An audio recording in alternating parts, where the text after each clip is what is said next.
향남중학교 2학년 친구들 안녕하세요. 오늘도 여러분과 함께 즐거운 기술과정 수업을 하게 된 주다희 선생님입니다.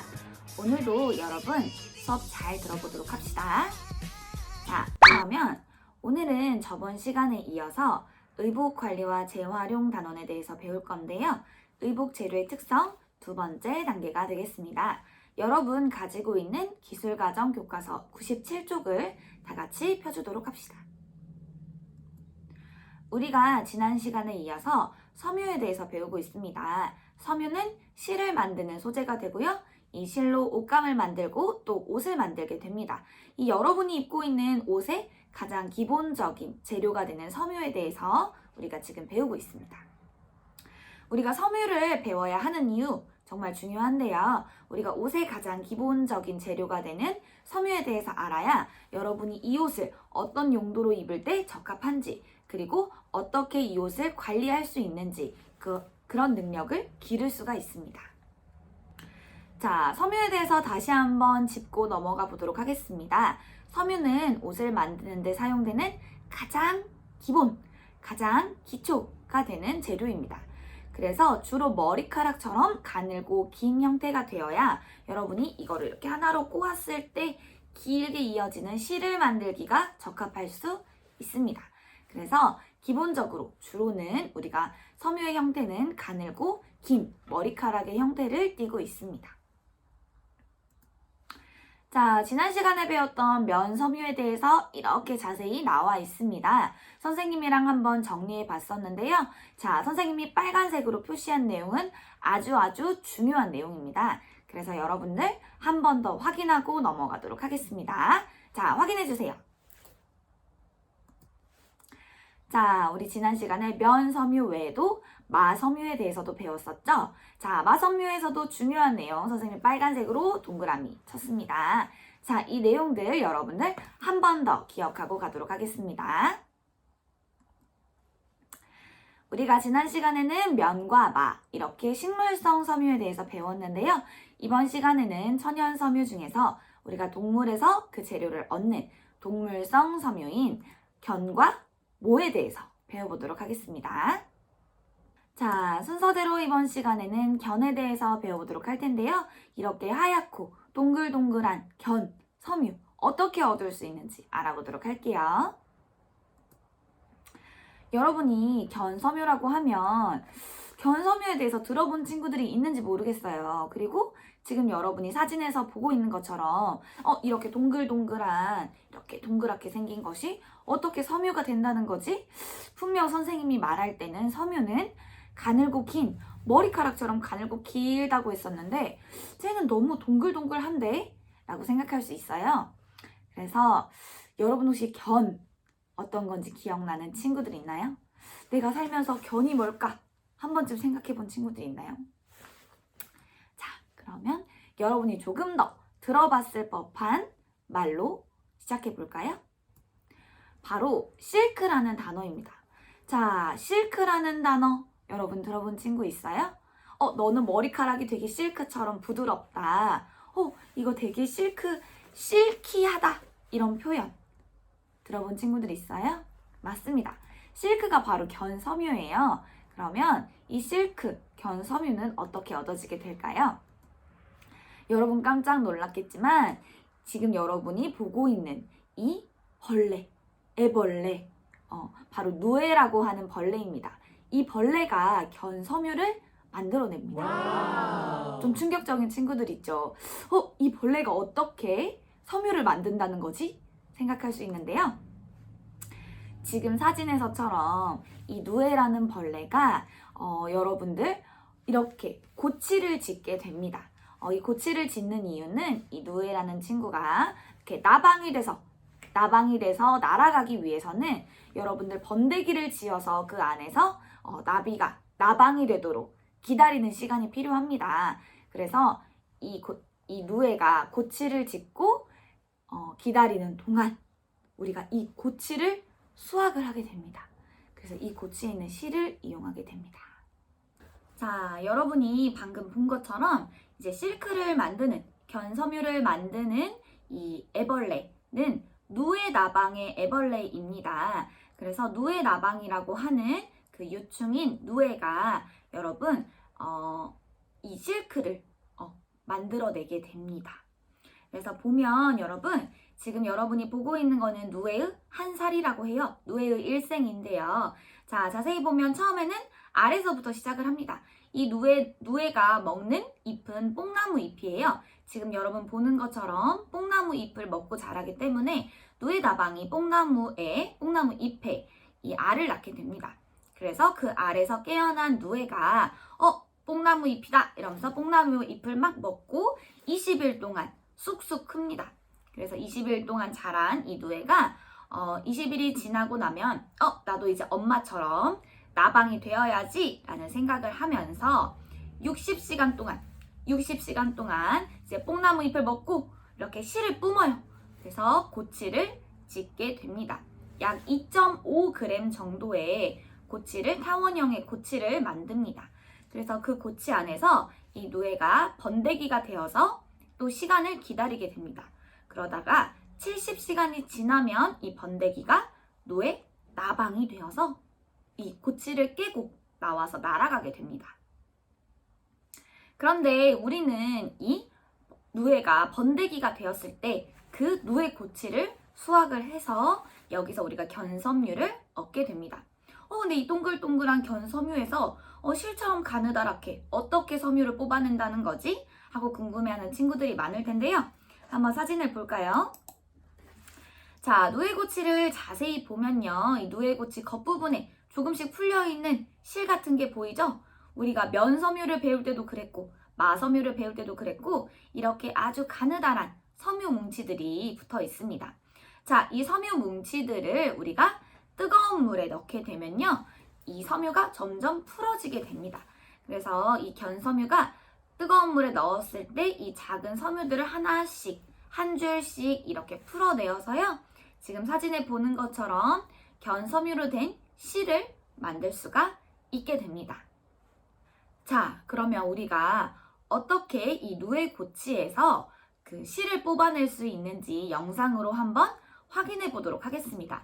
지금 이 영상에서는 누에고치가 뜨거운 물에 담겨 있는 모습부터 볼 수 있습니다. 여러분 집중해서 영상을 봐주도록 합시다.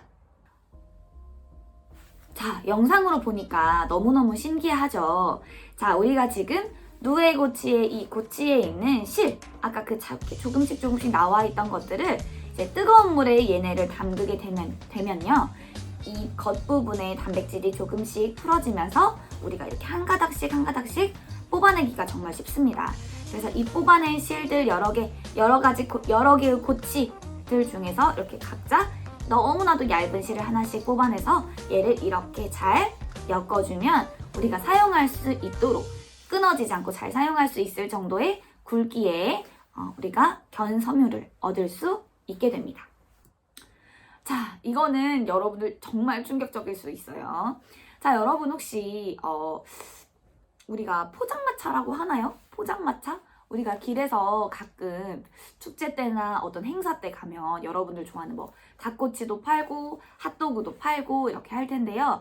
그때 혹시 여러분들이 번데기라는 음식 본 친구들이 있을지 모르겠어요. 그 번데기는 바로 여러분이 알고 있는 이 번데기라는 음식은 우리가 그러니까 누에나방이 되기 전에 이 누에의 고치 안에 있는 모습입니다. 그래서 우리가 견섬유를 다 얻고 났을 때 요 안에 있는 번데기를 떼서 이 번데기로 맛있게 요리를 한 게 여러분들이 알고 있는 그 번데기입니다. 조금 충격적일 수 있지만 그래도 아주 담백가가 높고 영양가가 높은 음식입니다. 자, 그럼 우리가 이제 견섬유의 특성에 대해서 알아보도록 할 텐데요. 견섬유, 실크는 여러분들이 알다시피 지금 이렇게 광택이 정말 좋습니다. 우리가 일반적으로 면 티셔츠나 우리가 배웠던 린넨 소재들보다 그 견섬유로 만든 옷을 딱 봤을 때는 완전 반짝반짝 블링블링하게 광택이 매우 좋은 것을 알 수 있는데요.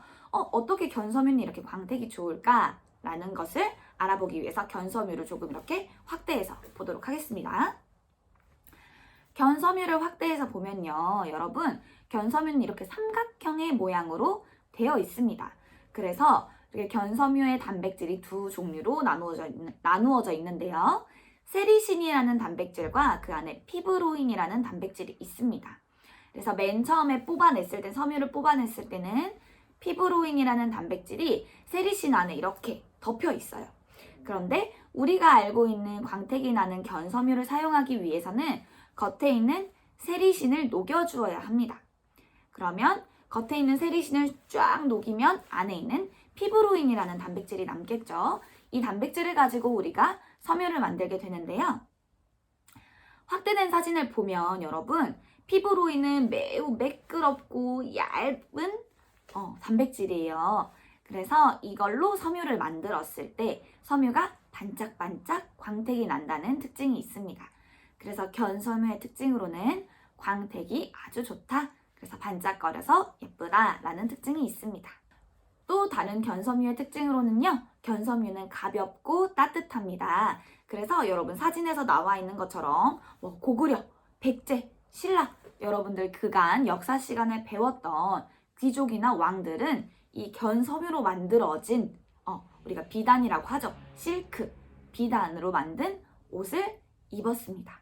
하지만 우리가 견섬유가 만들어지는 과정을 생각했을 때 이 우리 누에를 길러서 이 누에가 고치를 만들 때까지 또 기다려서 이걸 다시 또 하나의 실로 묶어서 잘 엮어서 하나의 또 견섬유 실로 만들고 너무너무 시간이 오래 걸리겠죠.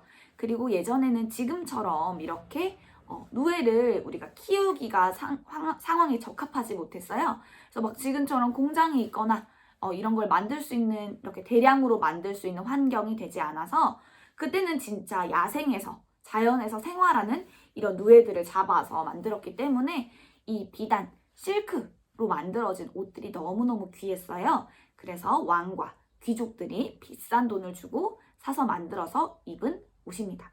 그래서 일반 서민들이나 일반 백성들은 이렇게 비단으로 만들어진 옷을 입기가 어려웠습니다. 그래서 우리 저번 시간에 배웠었죠? 문익점이 목화를 가져온 것이 정말 획기적인 사건이었다는 거 다들 기억하고 있죠? 자, 여러분, 견섬유는 또 햇볕과 열에 약하다는 특징이 있습니다. 우리가 견섬유 너무 광택도 나서 예쁘고 또 가볍고 보온성도 좋아서 너무너무 좋은 섬유다 이렇게 생각할 수 있는데요. 이 견섬유가 생각보다 관리하기가 매우 까다로운 섬유입니다. 그래서 지금 여러분 사진에 나와 있는 옷은 이 실크, 견섬유로 만들어진 블라우스입니다. 이 블라우스가 이렇게 햇볕을 받게 되면요. 이 햇볕을 가장 많이 받는 이 어깨 부분이 이렇게 노란색으로 색깔이 변하게 됩니다. 노랗게 바뀐다고 해서 우리가 황변이라고 합니다.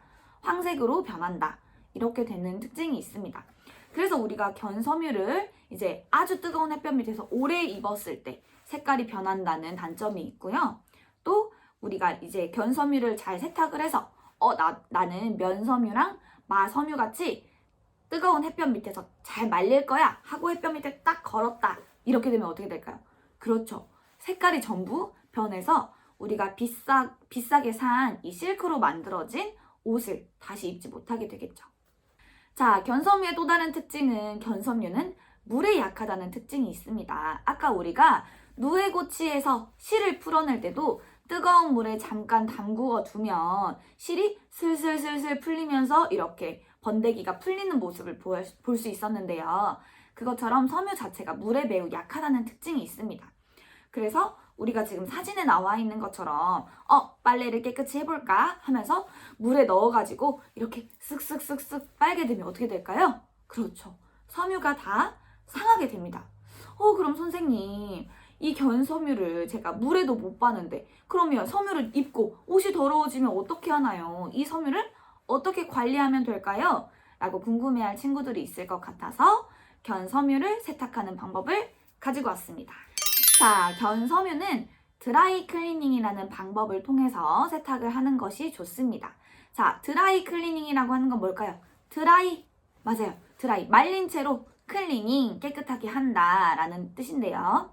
우리 드라이 클리닝이라는 건 어떤 거냐면 물을 사용하지 않는 세탁 방법입니다.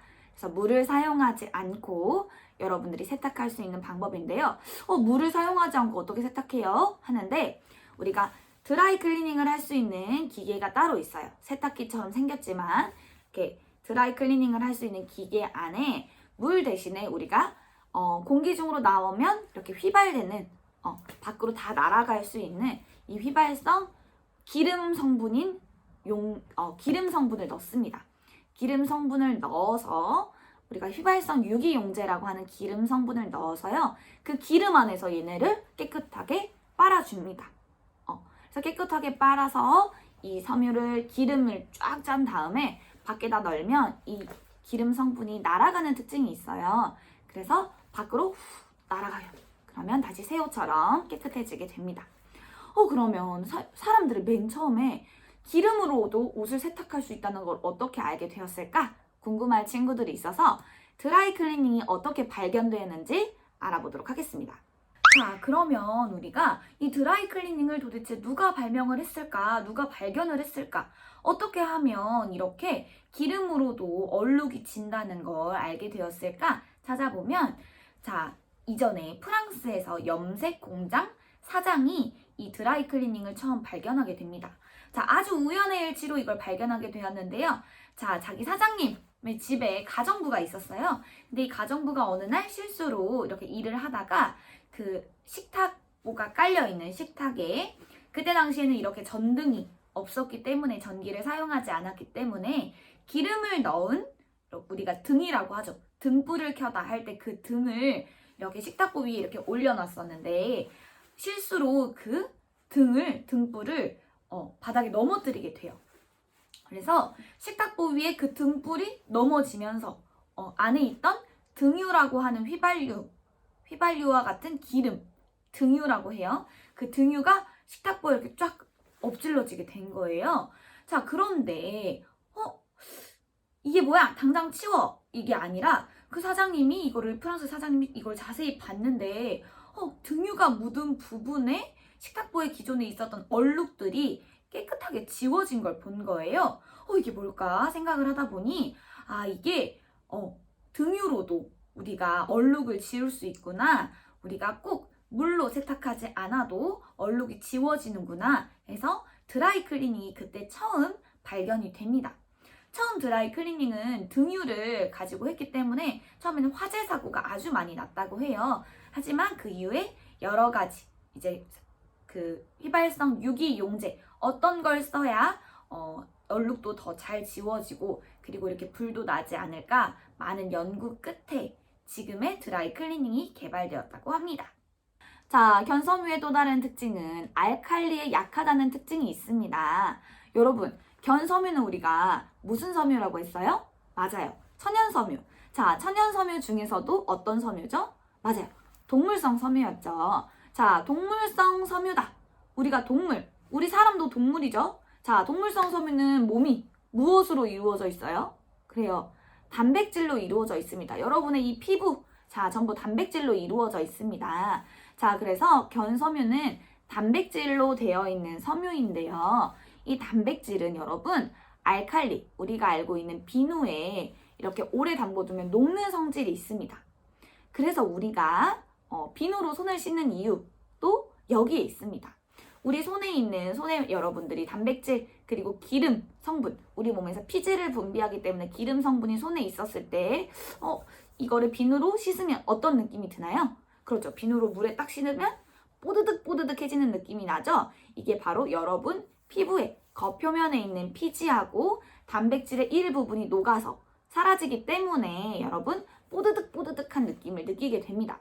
하지만 우리 몸은 비누로 이렇게 여러 번 씻는다고 해도 우리 몸에서 또 우리 몸을 보호하는 이런 단백질들이 피지가 계속 나오기 때문에 손이 녹아서 사라지는 일은 없어요. 하지만 이 단백질 섬유는 이미 만들어져 있는 섬유이기 때문에 비누에 너무 오래도록 두고 빨거나 너무 진한 알칼리성의 용액에 넣으면 흐물흐물흐물해서 녹아서 사라지게 됩니다. 섬유가 녹아서 사라지게 돼요.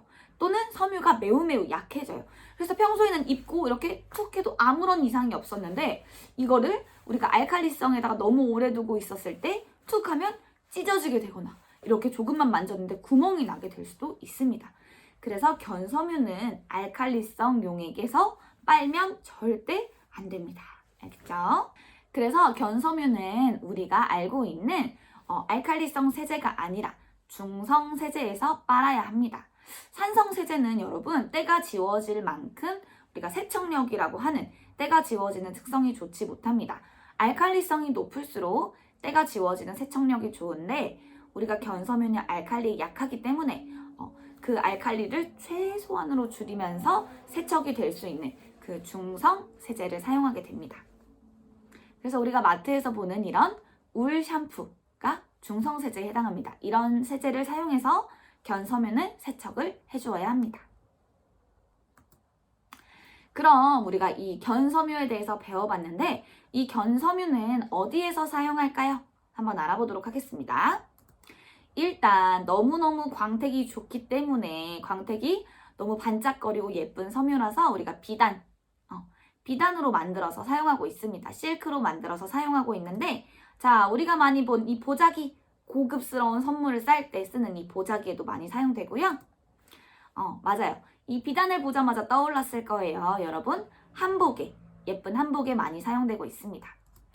또 뿐만 아니라 여러분들 스카프라고 해서 여러분들이 가끔 이렇게 목에 두르는 스카프 중에 이렇게 광택이 나는 소재가 있다 하면 이거는 대부분 이 실크로 만들어진 스카프가 있습니다. 견섬유가 가지는 부드럽고 광택이 나는 특성을 잘 살린 제품들입니다. 하지만 이 제품들을 세탁할 때는 견섬유가 어떤 특성이 있는지 열과 햇빛과 그 다음 알칼리에 약하다는 또 물에 약하다는 특성을 잘 기억해서 잘 관리를 해주도록 합니다. 알겠죠? 자, 우리가 다 같이 그럼 견섬유에 대해서 정리해 보도록 할 텐데요. 견섬유의 원료는 그 물의 고치에서 풀어낸 섬유가 원료입니다. 그리고 견섬유의 특성으로는 우아한 광택이 있다는 점, 그리고 부드러운 촉감, 우리가 견섬유로 된 옷을 입었을 때, 실크를 입었을 때, 비단으로 된 옷을 입었을 때 여러분 되게 부드러운 촉감이 있습니다. 그리고 견섬유의 특성으로는 열에 견디는 성질이 약합니다. 그래서 면과 마처럼 우리가 뜨거운 온도로 다림질을 하게 되면 그래서 150도 이상에서 다림질을 하게 되면 다림질을 한 부분마다 노랗게 색깔이 변하게 됩니다. 황변된다고 합니다. 그리고 섬유 중에서 햇볕에 가장 약해요. 그래서 이 역시 우리가 햇볕에 쨍쨍하게 말렸거나 아니면 내가 너무 뜨거운 햇볕 아래서 이걸 오래 입었을 때 색깔이 차츰차츰 변하게 됩니다. 그래서 견섬유는 날이 너무 뜨거운 날은 입는 것을 권하지 않고요. 여러분들 견섬유를 세탁하고 말릴 때는 반드시 그늘에서 해가 들지 않은 그늘에서 말려주어야 합니다. 자, 산에는 강하지만 알칼리에는 약하다는 특징이 있습니다. 나 견섬유 깨끗하게 빨아야지 하고 비눗물 퐁퐁퐁퐁 해서 이렇게 깨끗하게 빨아버리면 여러분 섬유가 다 상하게 됩니다. 그래서 처음에 그 광택을 잃을 수도 있고요. 섬유가 매우 약해져서 잘 찢어지거나 상하게 될 수 있습니다. 그래서 여러분들 물에 젖으면 강도가 약해지는 특성이 있기 때문에 견섬유에 맞게 물 세탁이 아닌 드라이 클리닝을 통해서 잘 관리할 수 있도록 합시다. 자, 견섬유의 용도는 우아한 광택이 있기 때문에 스카프나 넥타이에도 많이 사용이 되고 있고요.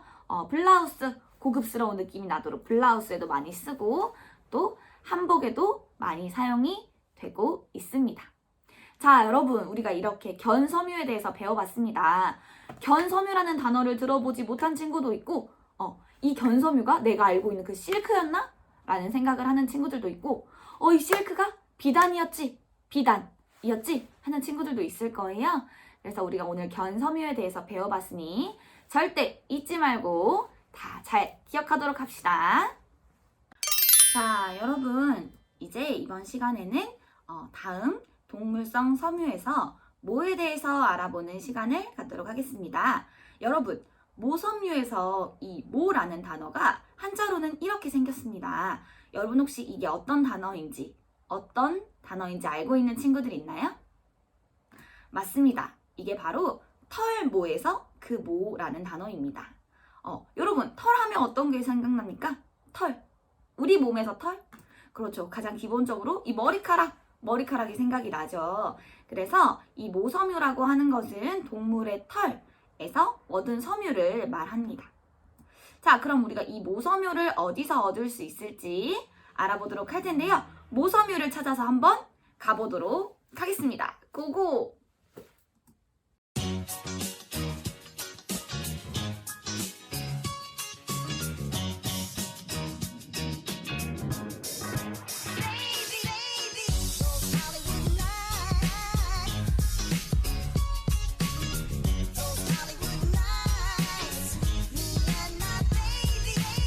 짜잔! 선생님이 여러분과 함께 모섬유에 대해서 자세하게 알아볼 수 있도록 선생님이 이렇게 양이 한번 되어 보았습니다. 어때요? 선생님 이제 양의 마음으로 여러분에게 모섬유에 대해서 자세히 알려주도록 하겠습니다. 자, 그럼 우리가 모섬유를 어디서 얻을 수 있는지 알아볼 텐데요. 먼저는 선생님이랑 친구인 이 양에게서 모섬유를 얻을 수 있습니다. 그리고 짜잔! 이 친구는 바로 무엇인지 아나요? 맞아요. 낙타예요. 낙타의 털에서도 우리가 모섬유를 얻습니다. 뿐만 아니라 낙타의 친구인 이 라마나 알파카라고 부르는 친구들의 털에서도 우리가 모섬유를 가지고 옵니다. 자, 이 털이 복실복실한 귀여운 토끼는요, 그냥 토끼가 아니라 앙고라 토끼라고 부릅니다. 그래서 이 앙고라 토끼에서도 여러분, 우리 스웨터 중에 여러분들 잘 입고 다니는 니트 스웨터 중에 털이 이렇게 밖으로 나와 있는 앙고라 니트라고 하는 거 있죠. 이 앙고라를 이 토끼에서 얻게 됩니다. 자, 그리고 혹시 친구들 중에 캐시미어라는 소재에 대해서 들어본 친구들이 있는지 모르겠어요. 자, 이거는 캐시미어로 만들어진 니트입니다. 이거는 캐시미어가 섞여 있습니다. 해서 니트 가격이 엄청 올라가게 되는 경우를 볼 수 있는데요. 이 캐시미어는 바로 여러분이 보고 있는 이 캐시미어 염소에서 털을 가지고 옵니다. 그렇게 해서 만들어진 섬유가 캐시미어 섬유입니다. 자, 그러면 우리가 이 모섬유를 얻기 위해서는 어떻게 해야 될지 알아보도록 할 텐데요.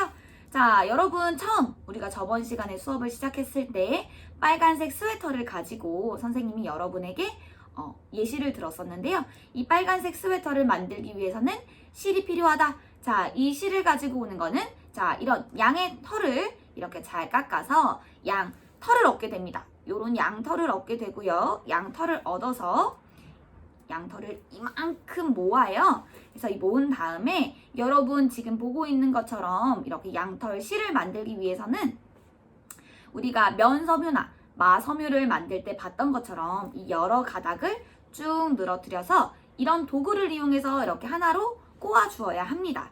그래서 지금 보고 있는 도구는요, 그냥 집에서도 할 수 있는 실을 만들 수 있는 모습을 보여주는 건데요. 여러분 혹시 역사 시간에 배웠을 수도 있어요. 가락바퀴라고 하는 그 원리를 이용해서 이렇게 실을 하나로 만들고 있습니다. 자, 그러면 이 양모에 대해서 이 여러 가지 모섬유들 중에서 우리가 특히 주로 잘 사용하고 또 가장 특성이 있는 양모에 대해서 알아보도록 하겠습니다. 자, 양모 실을 만들기 위해서 양털을 어떻게 깎는지 또 이 깎아진 양털을 우리가 어떻게 실로 만들어서 사용하는지 선생님이 영상을 하나 가지고 왔습니다. 여러분 정말 주의 깊게 봐주도록 하세요.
자, 우리 친구들 영상 다들 잘 보았나요? 자, 그러면 이번 시간에는 우리가 양모에 대해서 좀 더 자세히 알아가는 시간인데 양모를 조금 더 확대해서 보도록 하겠습니다. 양모를 확대하면 이런 모습이에요. 여러분 지금 보는 것처럼 양모를 겉표면에서 봤을 때 일자로 매끈하지 않고 옆에 이렇게 비늘 같은 모양으로 양모의 표면이 되어 있습니다. 자, 이걸 보면서 혹시 여러분들 이거 양모 되게 내가 이전에 봤던 그렇죠. 바로 우리 사람 머리카락과 매우 비슷한 구조를 가지고 있습니다. 자, 선생님이 지금 사진으로 가지고 온 거는 우리 사람 머리카락을 확대한 내용인데요. 자, 우리 사람 머리카락도 이렇게 그 모발 끝에, 모발 표면에 이렇게 비늘 모양으로 되어 있습니다. 그래서 양모도 우리 사람 머리카락과 비슷한 특징을 가지고 있습니다. 자, 그래서 우리 사람 머리카락과 비슷한 양모의 특성을 생각해 보면서 우리가 모섬유의 특성에 대해서 알아보도록 할 텐데요. 우리 사람 머리카락과 마찬가지로 양모도 이렇게 자세히 보게 되면요. 이렇게 구불구불한 모습으로 이루어져 있습니다. 양모는 이렇게 구불구불한 모양으로 이루어져 있다는 점이 양모의 특성을 나타내주는 가장 중요한 힌트가 됩니다. 자, 일단 모섬유의 첫 번째 특징으로는 보온성이 좋다는 점이 있습니다. 지금 선생님도 매우 더워요. 여러분 지금 이 양모를 입고 있으니까 선생님도 지금 매우 덥습니다. 자, 더운 이유는 우리 이 양이나 염소, 특히 양의 경우는 이렇게 눈밭에서도 여러분 이 털 하나로 버텨야겠죠. 그러다 보니 일단 섬유 자체가 따뜻한 섬유예요. 섬유 자체가 따뜻하고 우리 양들이 겨울을 잘 날 수 있도록 이 섬유를 자세히 들여다보면 우리가 라면처럼 꼬불꼬불한 모양을 볼 수가 있습니다. 우리가 이전에 면 섬유를 배울 때 면 섬유의 단면에는 이렇게 구멍이 있었죠. 구멍 안에 우리가 공기가 들어가서 우리가 따뜻한 보온성이 있다라고 배웠었는데요. 양모 섬유의 경우는 이렇게 구불구불한 모습 사이사이에 이게 라면처럼 꾸불꾸불꾸불 이어져 있을 때 그 사이사이에 공기가 들어갈 수 있기 때문에 양모 섬유는 따뜻한 보온성이 있다라는 특징을 갖게 됩니다. 그래서 아주 따뜻합니다. 자, 그리고 이 양모 섬유의 구불구불한 특성이 또 가지는 탄성이 있습니다. 바로 이 구불구불한 모습은 여러분이 알고 있는 용수철과 매우 비슷한 모습이죠. 이 용수철은 어때요? 늘려도 원래 자리로 돌아가려고 하는 능력이 있습니다. 우리가 그걸 탄성이라고 합니다. 그래서 원래의 모습대로 돌아가려고 하는 특징이 있기 때문에 내가 양모 섬유로 된 옷을 구부려도 구부려진 상태로 있지 않고 원래 펴져 있던 상태로 돌아가려는 탄성이 있습니다. 자, 그러면 어떤 특징이 좋을까요? 탄성 때문에 맞아요. 구김이 잘 생기지 않습니다. 그래서 지금 여러분 사진에 나와 있는 이 양모로 된 바지를 이렇게 막 구겨도 다시 쫙 펴면 원래 상태로 구김이 없는 상태로 돌아가게 됩니다. 그래서 구김이 잘 생기지 않는다는 것이 양모 섬유가 탄성이 좋기 때문입니다. 자, 그리고 선생님이 알려주고 싶은 모섬유의 가장 중요한 특징, 축융성이라고 합니다. 이 축융성은 어떤 성질인지 알아보도록 하겠습니다. 우리 다 같이 영상을 한번 볼까요?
자, 영상 속에서 나왔던 것처럼 양모 섬유에 우리가 따뜻한 온도, 그리고 알칼리, 그런 다음에 우리가 압력, 수분과 압력을 가했을 때 이 양모 섬유가 이렇게 양모 섬유 아까 우리가 단면에서 봤던 털 비늘이 있었죠? 그 털 비늘에 스케일이라고 하는 이런 고리들이 있어요. 그래서 이렇게 생긴 갈고리 같은 스케일이 이 양모 섬유 주변에는 있는데요.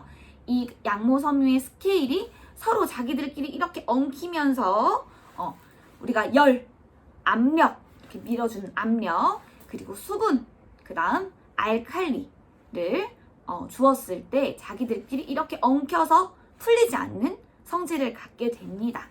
그래서 이 추균성이 있다고 하면 우리가 양모 섬유를 꼭 실로 만들어서 이걸 다시 날실, 실실 해서 우리가 원단으로 짜지 않아도 풀리지 않는 특징을 원단을 얻을 수 있다. 그게 우리가 알고 있는 펠트라고 하는 소재의 원단을 만들 수 있다. 바느질 없이도 우리가 실로 만들지 않아도 풀리지 않는 원단을 만들 수 있다는 특징을 갖게 합니다. 그래서 이 추균성이 중요한 이유가 있죠. 맞습니다. 바로 여러분이 우리가 흔히 빨래할 때 어떻게 빨래를 합니까? 그렇죠. 우리가 일단은 약간 따뜻한 물에 때가 잘 빠지도록 약간은 따뜻한 물에 비누를 섞어가지고 우리가 빨래를 이렇게 쓱쓱쓱쓱 하게 되죠. 이렇게 되면 우리 이 양모로 만들어진 옷은 어떻게 된다? 그래요. 바로 쫙 줄어들게 됩니다.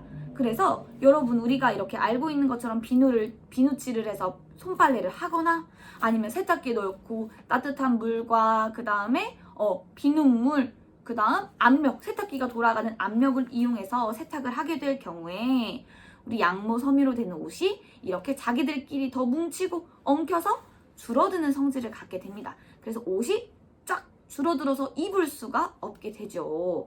그래서 버리는 옷들이 생기는데요. 자, 그럼 이 양모는 어떻게 세탁을 해야 할까요? 맞습니다. 바로 우리 바로 견섬유 때 배웠던 것처럼 드라이 클리닝을 해주어야 합니다. 자, 그래서 양모 섬유도 드라이 클리닝을 해주어야 한다는 점, 이것은 양모의 추균성 때문이다 라는 거 여러분 다들 꼭 기억해 주세요. 자, 그리고 양모 섬유의 또 다른 특징이 있는데요. 이 특징은 양모 섬유에만 해당하는 것이 아니라 우리 방금 배웠던 단백질 섬유인 견섬유에도 해당하는 내용입니다. 양모 섬유 역시 여러분 단백질 섬유입니다. 그래서 양모 섬유로 만든 옷은 벌레에 약하다는 특징이 있습니다. 벌레에 약하면 어떻게 될까요? 라고 궁금해하는 친구들이 있어서 선생님이 사진을 가지고 왔습니다. 자, 양모 섬유로 만들어진 이런 코트, 니트 소재들을 한번 보세요. 어떤 특징이 있나요? 뭔가 더러워져 있고 그 다음 구멍이 뚫려 있는 걸 볼 수 있습니다. 자, 바로 이 구멍을 뚫거나 이렇게 더럽게 만드는 것은 이 벌레 때문인데요. 우리가 좀벌레라고 합니다. 이런 좀벌레가 어떤 특징이 있냐면 이런 단백질 섬유를 우리가 고기를 먹고 살듯이 이 좀벌레는 단백질로 된 섬유를 먹습니다. 그래서 먹다 보니까 이렇게 옷에 구멍이 나게 돼요. 그래서 여러분 이렇게 구멍 난 옷 여러분 입을 수 있어요? 못 입죠. 그러니까 우리가 양모 섬유로 만든 옷 또는 이렇게 단백질 섬유로 만든 옷을 보관할 때는 옷장에 이런 나프탈렌과 같은 우리가 이런 해충을 쫓아주는 약을 함께 넣어서 보관한다는 것을 알 수 있습니다.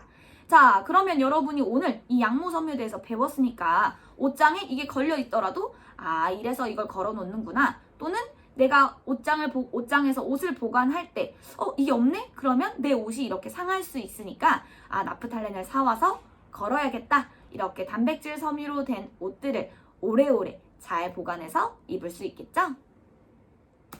자, 그럼 우리 이런 모 섬유를 어디에 사용하는지 한번 찾아보도록 할 텐데요. 자, 가장 기본적으로는 선생님이 지금 어때요? 선생님 지금 입고 있는 것도 매우 덥다고 했죠? 보온성이 너무 좋아요. 그래서 따뜻한 겨울 코트나 겨울 스웨터에도 많이 사용이 되고요. 그리고 우리가 목을 따뜻하게 보호할 수 있도록 머플러, 목도리에도 많이 사용이 됩니다. 그리고 이 아이가 입고 있는 것처럼 털 모자라든지 여러분이 후리스라고 부르는 소재들 중에 이렇게 양털처럼 되어 있는 소재들이 있죠?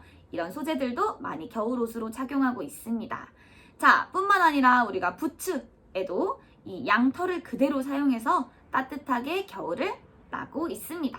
자, 양털은 정말 따뜻한 보온성이 좋은 소재로서 우리가 잘 사용이 되고 있는데 특히 이 양털은 어때요? 뭐에서 얻어진다고 했죠?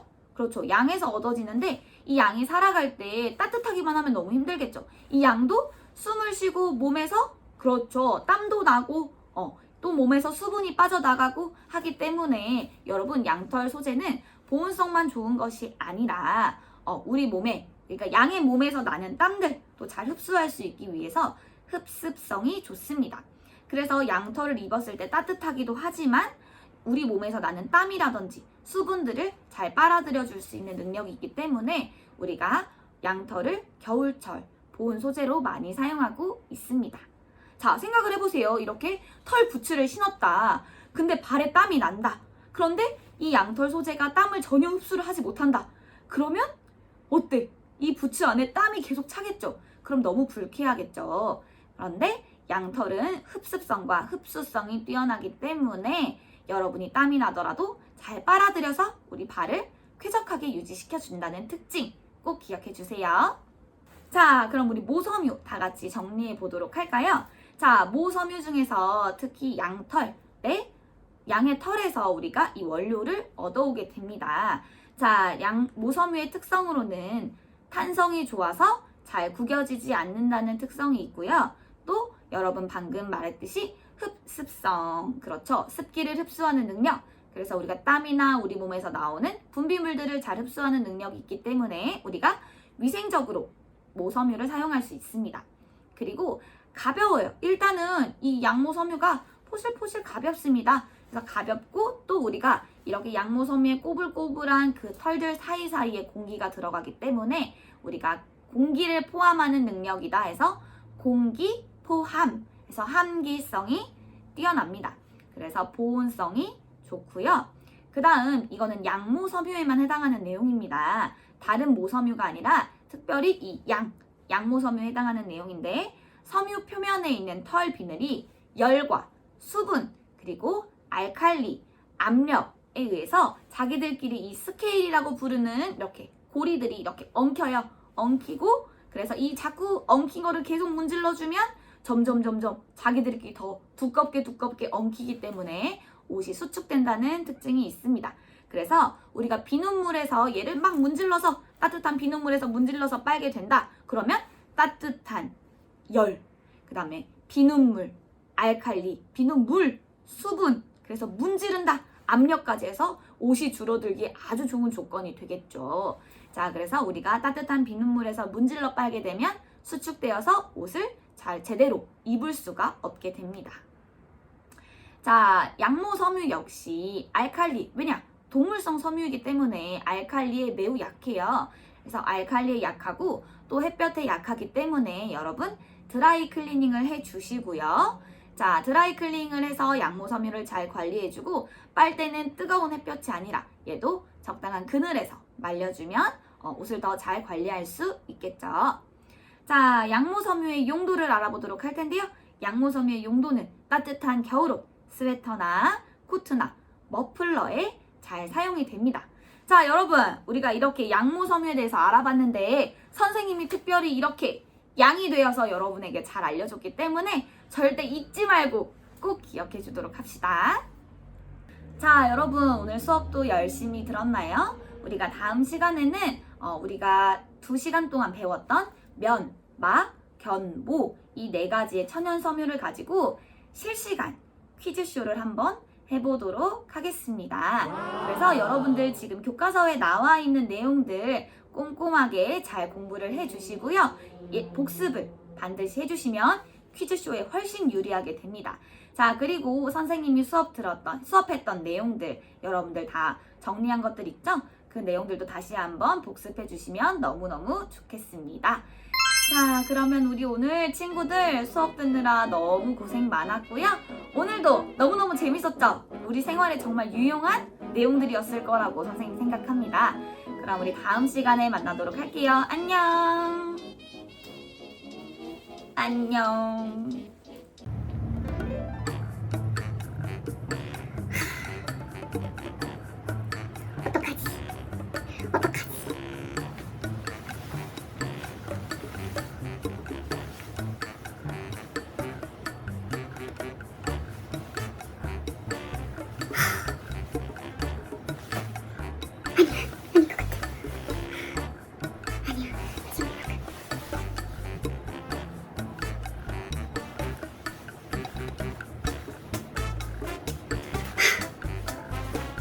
우리 친구들이 수업을 더 잘 들을 수 있다면 내가 이런 양표를 쓸 수